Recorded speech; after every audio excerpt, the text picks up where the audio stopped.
ஒரு சில நாட்கள் அதீத சக்தி உடைய அற்புத நன்னாளா அமையும். இறைவன் கொடுத்த வரப்பிரசாதம்னே சொல்லலாங்க. அப்படியாப்பட்ட நன்னாள் தான் இன்னைக்கு ஜூன் மாதம் 6ஆம் தேதி. அதே சுக்கிர பகவானுக்கு உரிய எண்ணும் 6ங்க. இந்த நன்னாளில் நாம் ஒரே ஒரு தீபம் நம்ம வீட்டில் ஏற்றி வழிபாடு செஞ்சோம்னா சுகபோக வாழ்க்கையை வாழலாங்க. ஆமாங்க, சுகபோக வாழ்க்கைன்னா நம்ம மனசுக்கு நிறைஞ்சு எல்லாம் வாழ்ந்துட்டோம் அப்படிங்கிற நினைக்கிறதாங்க.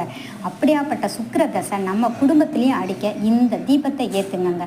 சாயங்காலம் 6 மணிக்கு 6 நிமிஷம் அந்த நேரத்தில் மருதாணி இலையை பறிச்சுட்டு வந்து ஒரு தாம்பாளத்தட்டில் நிரப்பி மகாலட்சுமிக்கு பிடித்த மருதாணி இலை, மல்லிகைப்பூ சாத்தி ஒரே ஒரு நெய் தீபம் ஏற்றி தூப ஆராதனைலாம் காட்டி மகாலட்சுமி தாயாரை மனதார வணங்கி சுக்கிர பகவானையும் மனதார வணங்கினா அவங்களுடைய இருவருடைய அருளும் நமக்கு பரிபூரணமாக கிடைக்குங்க. செல்வ செழிப்போட நம்ம வாழலாங்க.